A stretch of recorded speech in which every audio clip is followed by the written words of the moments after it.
Bill Mauldin was most famous for his World War II cartoons depicting two war-weary soldiers, Willie and Joe, as they made their way through the battlefields of Europe in the latter stages of the war. They became a staple feature in the US Army newspaper Stars and Stripes. Bill was born in New Mexico in 1921 and died 81 years later in 2003. His father was of Cajun origin, while his mother's family had Apache blood. From an early age, Bill was sketching pictures.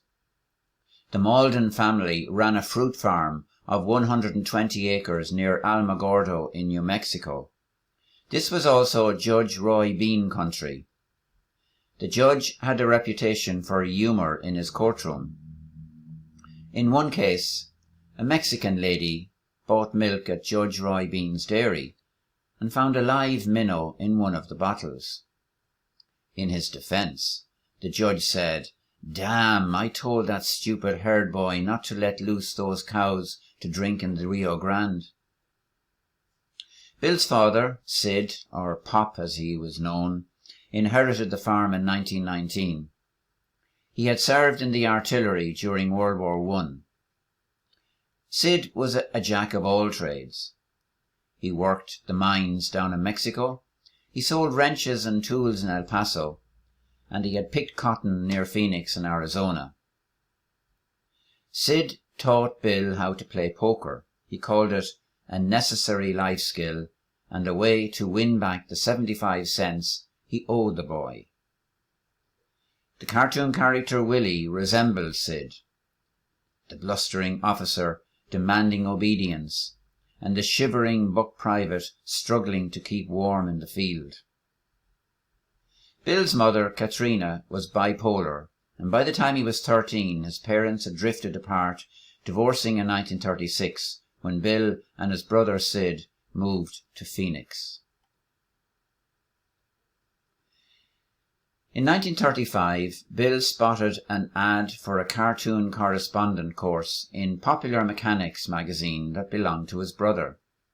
It said, "Earn hundreds of thousands of dollars." Bill borrowed the signing-on fee of $20 from his grandmother. The course was based out of the School of Illustrating and Cartooning in Cleveland, Ohio. While attending the Phoenix Union High School, Bill worked to pay his rent. He lived on $25 a month, which gave him a bed to sleep in and 2 meals a day. His first commission was an advertising postcard for a local pottery company. He also made window signs and banners at 10 cents per square foot. With petrol prices fluctuating a lot, that meant that Bill's signs were in demand nearly every day.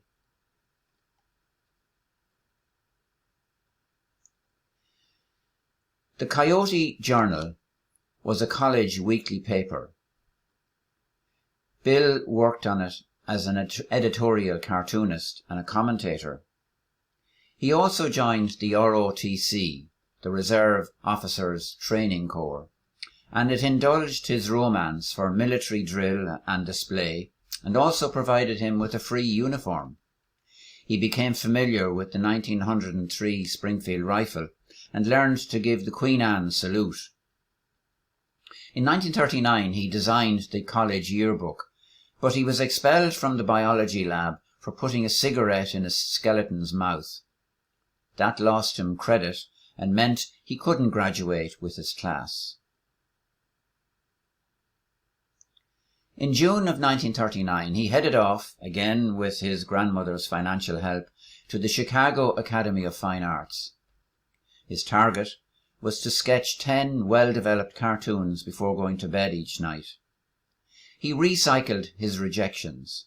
The rejects from the New Yorker were put in a new envelope and sent to Collier's magazine.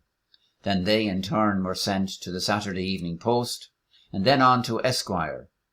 He touted his work to some 25 magazines in all. It was the Arizona Highways magazine that paid him best, and this funded his postage to the other magazines. Back in Phoenix, he drew posters for the Democrats, adopting the political cartoonist device of make a man look ridiculous when you can't make him evil, typically using a rodeo clown or a buzzard circling above some unidentified bones on the desert. He joined the Arizona National Guard and was attached to the 45th Division, which was based in Oklahoma when it was mobilized. This division numbered some 13,000 soldiers from all over Arkansas, Colorado, New Mexico and Oklahoma. As far as Bill was concerned, the medical examination didn't really test your eyes, it merely counted them. And the gold Thunderbird, the emblem of the 45th, and the joke was at the time was that it resembled a swastika. Bill signed on to drive trucks for the Company D of the 12th Quartermaster Regiment, a job that paid him $21 a month. He was based at Fort Sill in Lawton, Oklahoma, and it was a regiment where conformity, anonymity and a lackluster adherence to protocol were valued over skill, cunning and innovation. Yet he never forgot the tradition of the urine can. The last two men out at Reveille in the morning carried the can. He spent 6 weeks on a mixture of KP or kitchen patrol, guard and latrine duties. But during all that time he worked away on a sketchbook and drew characters on name patches and on denim fatigues for the price of a quarter for each piece.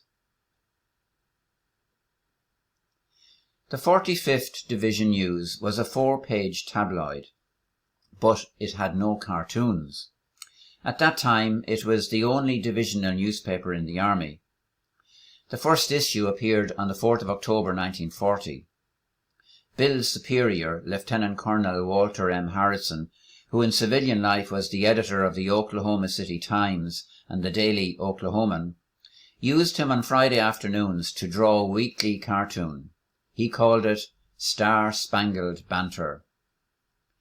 Harrison told Bill that his cartoons had an irreverent quality, which hadn't escaped notice. He believed that soldiers need outlets for their gripes, and if they can pick up a paper and see somebody griping for them, they can go back to work feeling better. Bill supposedly had an IQ greater than 140, and that was considered to be the second highest in the entire division. But when he was transferred to permanent KP or kitchen patrol, he protested to Harrison, but nothing changed. He decided to apply for the infantry and joined Company K of the 180th Infantry Regiment. In that regiment, he befriended Racing J. Billy, a Choctaw Indian from Oklahoma. Bill described him as a medicine man with eyes like a turkey buzzard, a deadpan sense of humour, a degree from the University of Oklahoma, a talent for reciting epic poems, and a conviction that there would never be peace with the white man until it was legal for Indians to buy whiskey. The 180th Regiment had more Native Americans than any other. In March of 1941, the 45th Division moved to Camp Barkley, Abilene and Texas. While there, Bill did some work for the Abilene Reporter News. This was an opportunity to learn photo engraving, a method that made sure his cartoons looked the best. Bill's army encompassed all aspects of the social world, where humour arose from tensions and conflict within that world, and his cartoons used occupational situations and made them humorous. He wanted to make them laugh, as well as at the same time to document their world.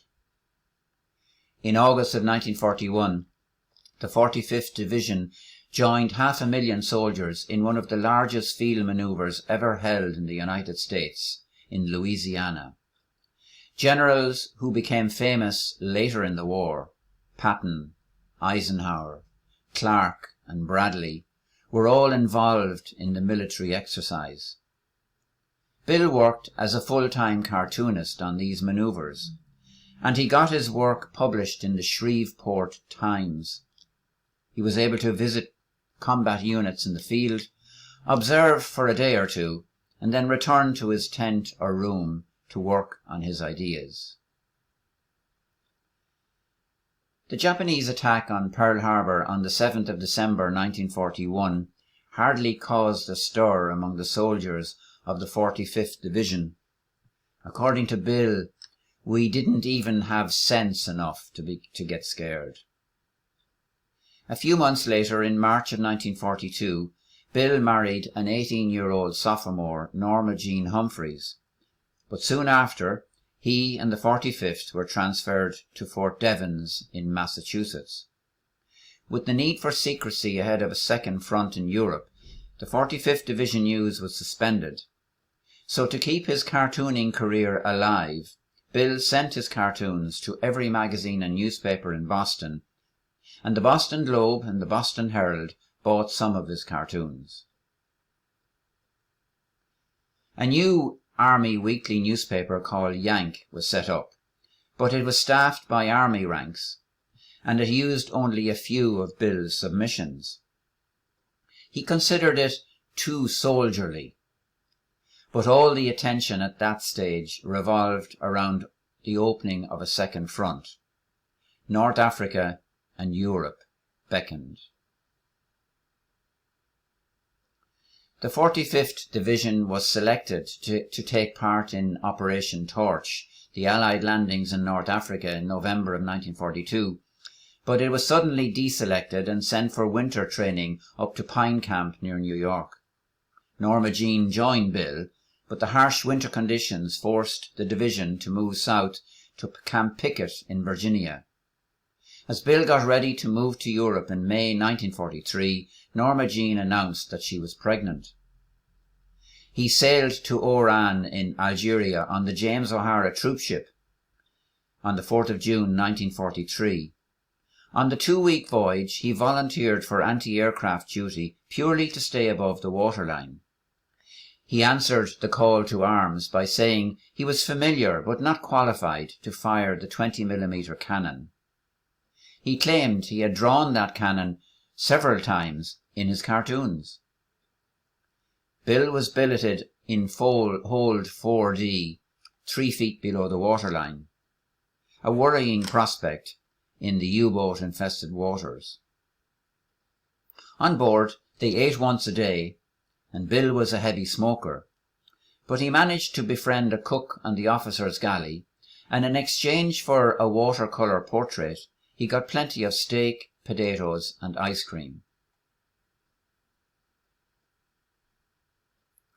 On the 10th of July 1943, Bill was part of Operation Husky, the Allied invasion of Sicily, when some 181,000 troops landed on its southern coast. Bill would spend about 2 months in Sicily. As soon as they could, Bill and his fellow journalists sought a printing press in nearby Vittoria. En route, they witnessed the effects of a parachute drop the previous day. Some 24 planes had been shot down by friendly fire. All about were fluttering parachutes and dead soldiers in olive trees.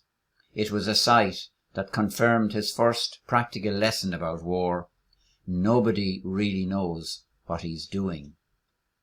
One experience he had was encountering 2 Italian soldiers who wanted to surrender. Bill accepted their surrender in exchange for a bicycle and a carbine rifle. The bicycle got him back to the beach, and the carbine was used as a bribe to get him out to the ship so that he could send off his press reports.